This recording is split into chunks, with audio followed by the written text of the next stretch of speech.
Grand Teton National Park, June 2021. A young hiker sets off into the wild and disappears without a trace. What starts as a serene solo hike soon transforms into a national enigma. Search teams scoured the rugged landscape by both land and air. Days turned into weeks.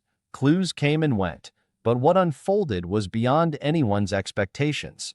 This is the case of Finn O'Connor, a mystery that continues to baffle even the most seasoned experts.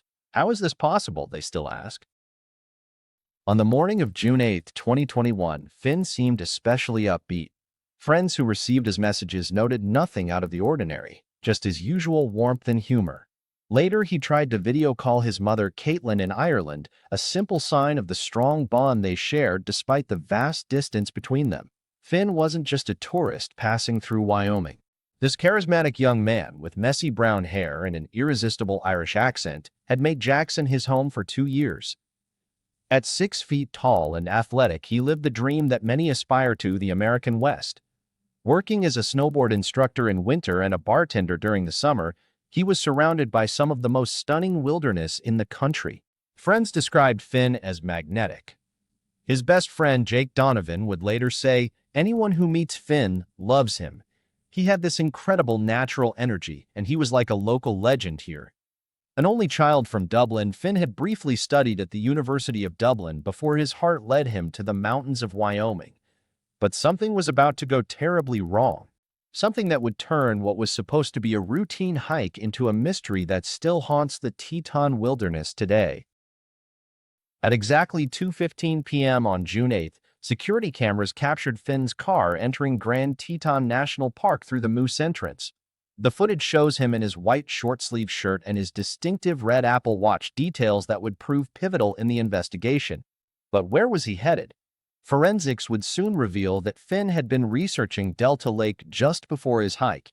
Delta Lake sits high in the Tetons, reachable via the demanding Loop in Meadows Trail, a path that commands respect from even the most experienced hikers. The trail system Finn selected that day leads towards some of the park's most spectacular yet treacherous terrain: Garnet Canyon, Surprise Lake, Amphitheater Lakes, and Delta Lake. These are not casual strolls. They're rugged backcountry routes that weave through steep, technical terrain where a single misstep could cost someone their life. What's even more puzzling is what Finn didn't bring. Unlike most hikers tackling these trails, he carried almost nothing, just a single bottle of water, no backpack, no emergency gear. He wore shorts, that white t-shirt, a bucket hat, and gold-rimmed round glasses. A noticeable tattoo on his left forearm marked one of his most identifying features. At around 3:30 p.m., Finn's iPhone pinged for the last time on Teton Park Road. That single electronic signal was the last confirmed sign of his presence, marking the moment a vibrant young man began his journey into the unknown. The terrain Finn entered is unforgiving. The Grand Teton wilderness doesn't forgive mistakes. Weather can shift in an instant, turning clear skies into deadly storms. Rockfalls are frequent. Stream crossings can quickly become dangerous torrents. Even seasoned mountaineers with all the right gear have perished here. Yet Finn, despite his 2 years of living in Wyoming and his familiarity with hiking, had ventured in with gear better suited for a casual walk than a serious mountain expedition. What could have led him to make this decision? Was it a misplaced confidence in his local knowledge, or had something else been at play? As the afternoon sun began sinking behind the towering peaks, Finn O'Connor was hiking deeper into a wilderness that would soon swallow him whole. Thursday, June 10th, should have been just another workday for Finn. His employer in Jackson expected him to show up for his shift, but he never arrived. For someone known for his dependability and friendly demeanor, this absence was completely out of character. Friends tried calling, but there was no answer. Text went unanswered. As the hours turned into a full day, concern began to creep in for those who cared about him. By Saturday night, June 12th, that concern had turned into genuine fear. Someone contacted authorities to report Finn missing. Sunday morning, June 13th, brought the first significant breakthrough in what had become a full-scale search and rescue operation. Park staff surveying trailhead locations found Finn's car parked in the Lupin Meadows parking area, exactly where someone would park to access the trail system leading toward Garnet Canyon and Delta Lake. The discovery sent a chill through the search team. The car had been sitting there for 5 days. 5 days of harsh mountain weather. 5 days of freezing nighttime temperatures that could easily kill an unprepared hiker. 5 days of a young man's life hanging by a thread in a vast, unforgiving wilderness. Immediately, Grand Teton National Park launched a massive search operation. This wasn't just a casual search. It was an all-out effort involving over 60 park staff, helicopter teams, search and rescue dog units, and members of Teton County Search and Rescue. They deployed thermal imaging technology, aerial reconnaissance, and some of the most experienced wilderness rescue specialists in the country. The search focused on high-probability areas, places where someone would likely travel from the Lupin Meadows trailhead. Teams scoured Garnet Canyon, the areas around Surprise Lake, Amphitheater Lakes, and Delta Lake. They searched with the desperate hope that each passing hour could still lead them to Finn, clinging to life somewhere in that labyrinth of rock and trees. But the wilderness kept its secrets. Day after day, the teams returned empty-handed. No gear, no footprints, no trace that Finn O'Connor had ever been in these mountains. It was as though he had evaporated into the thin mountain air. The psychological toll on searchers was clear. As Park Ranger Alex Williams would later reflect, each day that passes with these conditions, the likelihood of finding Finn alive decreases dramatically. But still, they pushed forward, driven by that universal human instinct, the refusal to give up on another life. Then, on June 14th, a possible breakthrough arrived. A local woman named Emma Riddell, 42 years old and well acquainted with the Jackson area, contacted authorities with crucial information that could shift the entire focus of the search. Riddell claimed she had seen Finn on June 8th at approximately 2:30 p.m., hiking about half a mile from the Lupin Meadows trailhead. But it wasn't just the timing that stood out, it was the remarkable level of detail in her account. According to Riddell, she had actually spoken with the missing hiker. He had told her where he worked, mentioned that he was from Ireland, and shared that he lived in Jackson. Most critically, she said he described his intended destination. He was heading south toward Taggart Lake, where he planned to jump off a favorite rock into the water. The level of specificity was striking. Riddell had described a man matching Finn's physical description perfectly: shoulder-length hair, round glasses, a white shirt, shorts, and a hat. She even mentioned seeing tattoos on his arms, and noted that he was carrying a bottle of water. This information was a game-changer for the search. Teams that had been concentrating on Garnet Canyon and Delta Lake now pivoted to focus on the Taggart Lake and Bradley Lake areas. Hundreds of hours of search time were suddenly redirected based on Riddell's statement. For Finn's mother, Caitlin, watching the search from Ireland, this was a moment of renewed hope. She felt that familiar sense of possibility that emerges when concrete information finally pierces the uncertainty. With new concrete details to guide them, search teams attacked the Taggart Lake area with fresh energy, believing they finally had a clear direction. But there was something unsettling about Riddell's account that investigators couldn't ignore. Why would a hiker share so much personal information with a complete stranger? And why would Finn specifically mention his favorite rock at Taggart Lake, something so specific it seemed odd for a chance encounter on a trail? As investigators dug deeper into the information, they started to notice cracks in Riddell's story. When authorities conducted thorough searches around Taggart Lake and Bradley Lake, they found nothing. No trace of Finn. No evidence he had ever been in those areas. The pristine wilderness showed no signs of human presence.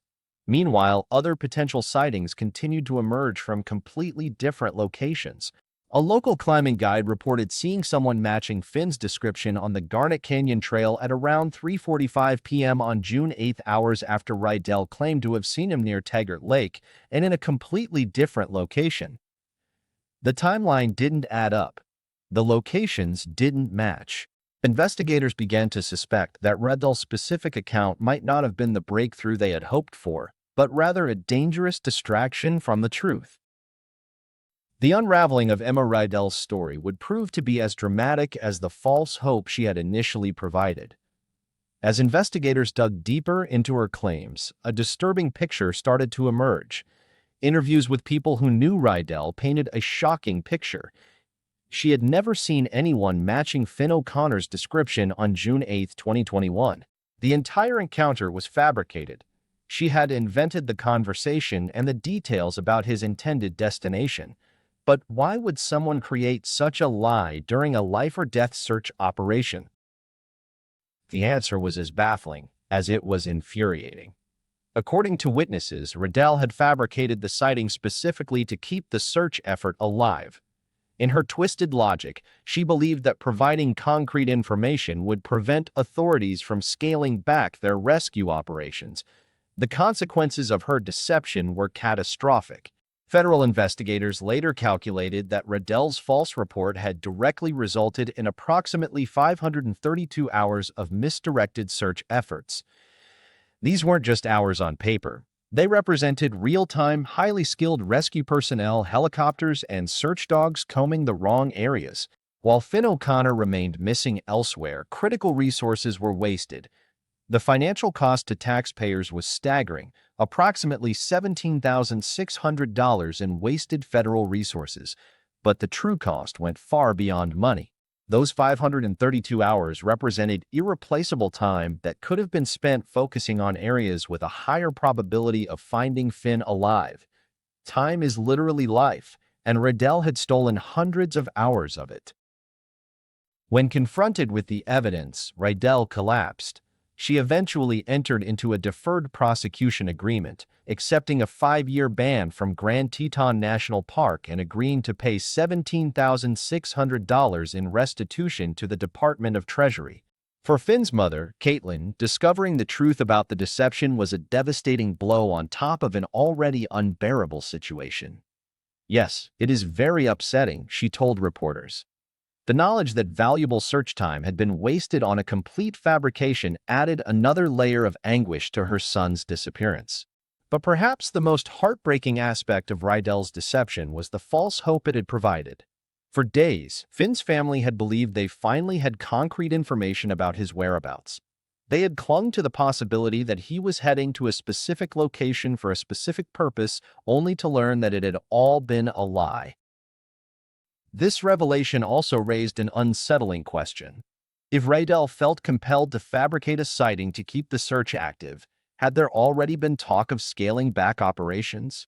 How many other cases have been complicated by well-meaning but misguided individuals who thought they were helping? With Rydell eliminated as a lead, investigators had to return to the actual evidence, which pointed in an entirely different direction. All legitimate potential sightings of Finn O'Connor had occurred along the trail system leading toward Garnet Canyon, Surprise Lake, Amphitheater Lakes, and Delta Lake. The most credible sighting came from a local climbing guide who reported seeing a man matching Finn's description on the Garnet Canyon Trail around 3:45 p.m. on June 8. The guide described a solo hiker with shoulder-length hair wearing round glasses, a white shirt, shorts, and a hat, details that matched Finn's known appearance and were supported by security camera footage from earlier that day. Search efforts resumed with renewed intensity, focusing on the correct areas. Teams rappelled into steep canyons, used specialized equipment to search rocky debris fields, and employed advanced thermal imaging technology to scan areas invisible to the naked eye. The treacherous terrain posed significant risks for the searchers themselves, a sobering reminder of the dangerous conditions Finn would have encountered. Finn's mother, Caitlin, despite the devastating setback caused by the false information, demonstrated remarkable strength and determination. She returned to Wyoming multiple times to personally participate in the search efforts. She walked the same trails her son had planned to hike, spoke with other hikers and mountaineers, and distributed updated missing person flyers. "We are hoping to refocus people's attention on the higher mountain areas," she explained to reporters. Her resilience in the face of unimaginable uncertainty became a driving force behind continued search efforts. The search for Finn's personal items became equally crucial. Rangers distributed flyers asking backcountry users to watch for his red Apple Watch, red iPhone 12 mini, gold wire-rimmed glasses, silver U-shaped pendant, and white t-shirt. These items, if found, could provide the breakthrough investigators so desperately needed. But as months passed and search efforts continued, the harsh reality began to set in. The wilderness that had drawn Finn O'Connor to Wyoming had also claimed him, leaving only questions and the enduring love of a family that refused to give up hope. Today, more than 3 years after Finn O'Connor ventured into Grand Teton National Park, his disappearance remains one of the most haunting unsolved cases in the American wilderness. His case continues to be actively investigated, with park rangers maintaining tip lines and encouraging backcountry users to remain vigilant for any trace of his presence. Several theories have emerged within both the public and investigative communities about what might have happened to Finn that June afternoon. The accident theory remains the most widely accepted explanation among search professionals. Many believe Finn suffered a fatal accident, possibly a fall, a creek crossing gone wrong, or exposure to the rapidly changing weather conditions. The lack of any trace suggests his remains might be in an area too remote or dangerous for searchers to access. The disorientation theory proposes that Finn became lost or disoriented, potentially due to altitude, dehydration, or panic. In this scenario, he might have wandered far from established trails, making him nearly impossible to locate in the vast wilderness. Experienced mountaineers know how quickly familiar terrain can become a confusing maze when fear and exhaustion set in. The wildlife theory, though not widely discussed due to sensitivity to the family's grief, is privately acknowledged by some wilderness experts. They speculate that an encounter with bears or other wildlife could explain both the disappearance and the lack of recoverable evidence. Grand Teton is home to both black bears and grizzly bears, and though attacks are rare, they do occur. For Caitlin O'Connor, these theories matter less than the ongoing search for answers. From everybody's point of view, we know he went missing in the mountains, that something tragic happened, she said, speaking with the quiet dignity of a mother who has accepted the worst but never abandoned hope. The impact of Emma Raydell's deception continues to reverberate through the case. Her actions not only wasted critical search resources but also highlighted how false information can derail investigations. It serves as a sobering reminder that, in crisis situations, good intentions are no substitute for truthful information. Perhaps most tragically, Finn's disappearance represents the loss of a life full of promise and potential. Friends and family remember his infectious energy, his love for adventure, and his ability to make everyone around him feel special. The mountains that called to his adventurous spirit ultimately became his final resting place. The Grand Teton Wilderness keeps its secrets well. Somewhere among those towering peaks and hidden valleys, the truth about Finn O'Connor's final hours remains locked away. His red Apple Watch might still be catching sunlight on a remote mountainside. His iPhone might be buried beneath years of snowfall and rock slides. His wire-rimmed glasses might rest in a creek bed that no human eye will ever see again. But while the mountains keep their silence, Finn O'Connor's memory lives on in the hearts of those who loved him. His story serves as both a celebration of the adventurous spirit that draws people to wild places and a sobering reminder of the respect these places demand. The search continues. The hope endures, and somewhere in the vast wilderness of Grand Teton National Park, the mystery of what happened to a young Irishman on a June afternoon in 2021 waits to be solved.